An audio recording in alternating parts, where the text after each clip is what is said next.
I thought I would make a video about my study habits and what I do to stay motivated and what I do to achieve good marks. Now, I'm going to be talking very broadly about motivation and apps or techniques that you can do for any subject, and then I'll get into the specifics of my subject. Firstly, the best motivation technique and definitely helped me stay on track is Google Calendar. Massive game changer. I think it's great for when you get homework, you can put it in there straight away to use to make sure that you're balancing out all the different subjects that you're taking. I have created all different colors that mean all different things. So example, I've got study, homework, watching, reading, notes, etc. Stuff like that. You don't necessarily have to do all the different colors like I have. I took my time and personalized it and everything. Just the best thing is kind of you wake up and you see what you've got, or after you have lunch you can go on, you can see what do I have next. I pre-plan my calendar maybe a day or two before. So for example, say I get homework, I always just slot it in for the next day, and say I don't get up to it that next day, then I just slot it across. I also think it's great because say you want to practice essays every week or something, or past papers, you can do where it happens every week on a certain day at a certain time, and obviously you can always change it depending on the day, but I think it's just great because it reminds you what you've got to do, what you're doing, as it's kind of like your past self. And I feel like sometimes your past self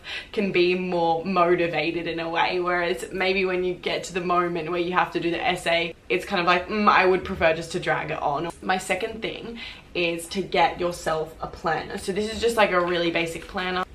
It looks like this. So you've got like your to-do list, the week of like what you want to do. It has weekly goals. On my calendar, I have done this as a weekly occurrence on a Sunday. I think it's great because it kind of just grounds you. I do set aside an hour to do this, and it usually doesn't take an hour at all, maybe like 30 minutes, but I think it depends on the week. I feel like it's just a great time. You can listen to music and you can kind of think, what do you want this next week ahead to be like?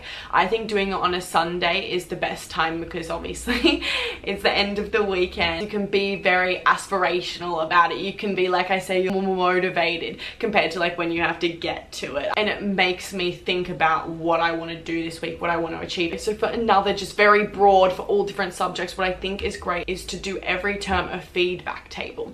Now I think this is really important because your teachers are giving you suggestions not for fun. It's based on what they think you could be doing to get better. In the past years, I've very downplayed what my teachers have said.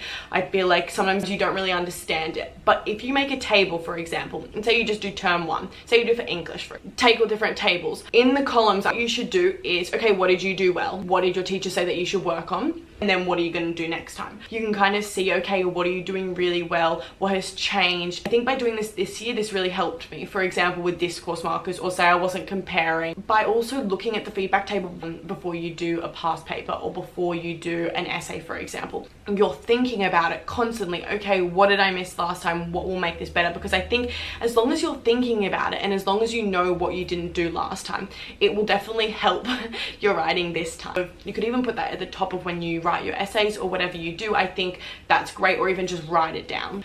And my last one is 2 apps, ChatGPT and Notebook LM. So ChatGPT I'm pretty sure everyone knows about, but Notebook LM is great for any type of subject. You can put in like your PDF student book or your essays, or if you have exemplar questions, stuff like that, you can put them in. For example, I do this for my notes. I have my student book in there, and then you just type, can I have some notes for this chapter, etc, etc. You can put your syllabus in there, and I think it is so important to read your syllabus. This is how I went so well, I'm pretty sure, last year, because I stuck to my syllabus. I even put my syllabus into ChatGPT. I made it give me a table. It's like, okay, so from my syllabus, take everything that I need to know. For example, with history, what happened in the USSR, Stalin's blah, blah, blah, blah, blah, right?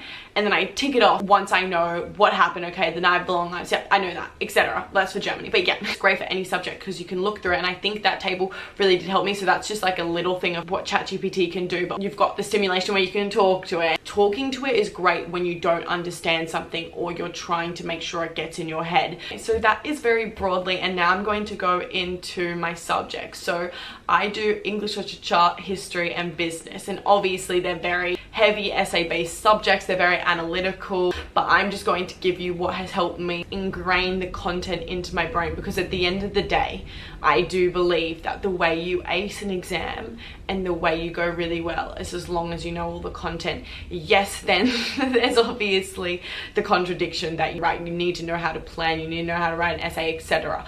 Yes, that is correct, but I think also the content, as long as you have the content there, because again, the markers, they aren't your teachers, they are going off the mark scheme. Are you talking about this? Are you meeting this? Are you doing this, etc.? Okay, so firstly for English, there is your essay writing skills, and then there is your knowing the content. I'm going to give you one for each. So for content wise, I think always doing chapter summaries are great. Now I did this, for example, with Frankenstein and the Handmaid's Tale.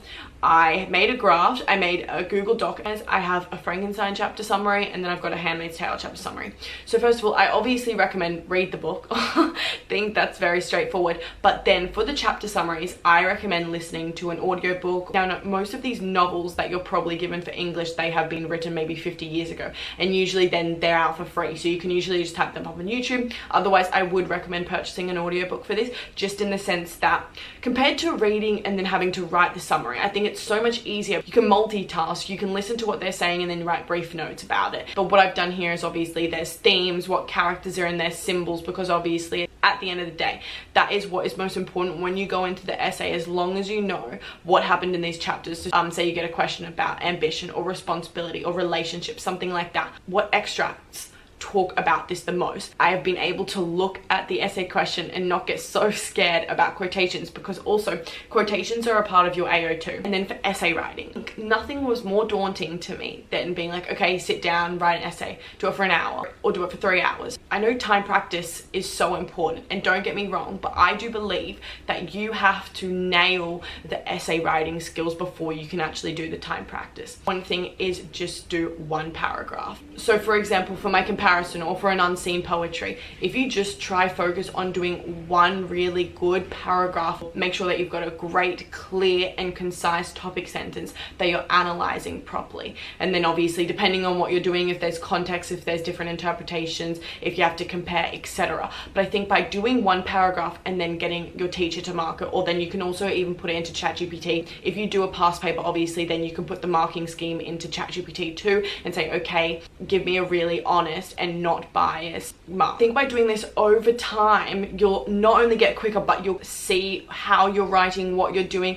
Okay, now for my second subject, which I take, history. So again, very content heavy. I think the first one is loads of videos, documentaries. You could definitely find loads of videos that hit all different content. Obviously, because history did actually occur, you've got loads of visuals for history, and I think that is how you can make it fun. Okay, for example, for the Civil War, I'm looking at ironclad warships, right? So I can type it up, I can see what they look like. I know all about that now just because also I looked at the images, just it up. And that's the same as documentaries. When you watch documentaries or when you watch lectures, I know there's loads of courses out there that have all different universities doing lectures. For example, if you did the Civil War or American independence or anything about American history, Yale courses have loads of going on right now. By watching these, then I feel like they make you ask questions, and then I like to use ChatGPT or just typing up on Safari, okay, like what happened here? It's a more proactive way of learning. Again, you could also put into ChatGPT for history, okay, what's really great movies to watch? Like for example, if again, for American history, there's Lincoln, the movie, there's 12 Years of a Slave, there's The Patriot, there's so many out there. There's definitely so many out there. I know for the French Revolution, for obviously World War I, World War II, etc. The fact that history did occur 100 years ago, however long ago, there's so much content on YouTube, I think is perfect. If you don't necessarily need to look at the images and the visuals and you just like listening, there's also loads of podcasts out there that are great for history. Notebook LM for history is amazing. I use this consecutively. I have my textbook that I write all my notes in. I go to Notebook LM and write, okay, do me chapter 7 notes or something like that. And once you have that, it's kind of just summarized, obviously in a great way. Try not to get it too brief. If they're too brief, sometimes they don't tell you the whole entire story, or you might not capture it entirely. Okay, so lastly, for my business subject, there's lots of calculations in here, and there's a reason why I don't take math. I have loads of different flashcards. I think these are great for formulas.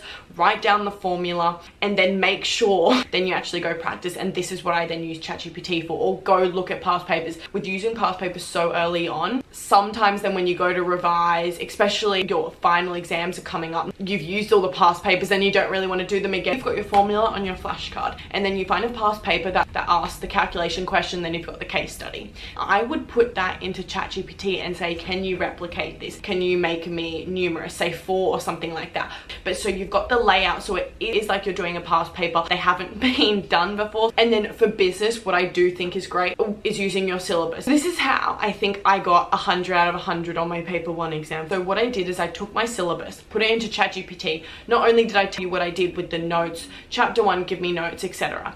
Really focus on the advantages and disadvantages. Now, this can be very controversial. I have heard people say, well, as long as you know what the strategy is or what the decision is, stuff like that, you should understand and you should know what the advantages and disadvantages are of that. By knowing the advantages and disadvantages, what has been given to you in your student book or what ChatGPT or whatever has said to you, I feel like they're more applicable in the way that they're definitely more broad. They definitely apply to loads of different things. I just think by learning your disadvantages and your advantages works so well for business. I'm not saying learn 5. You only need to learn 2 because you're only ever going to use 2. You don't write 3 analytical paragraphs for advantages. You only ever have to write 1 or 2 advantages or 1 or 2 disadvantages. I say you see this question about organic growth. Okay, you should know right now, keeps control and it's less risky. You can tell they're very, very broad. I do not like learning very niche advantages or disadvantages. By learning very broad ones, then you can obviously tailor it to whatever the case study is. But as long as you've got the correct disadvantages and advantages there that actually make sense and apply to the correct definition, the markers will be able to give you the mark straight away because you're hitting the mark scheme. Okay, so I hope that was helpful. If you have any other suggestions, please let me know. This is what I've kind of accumulated, and these are the best top tips and the habits that I do and that do work consecutively every day, don't make me bored and that actually make me want to learn my subjects. So yeah, I hope it helped.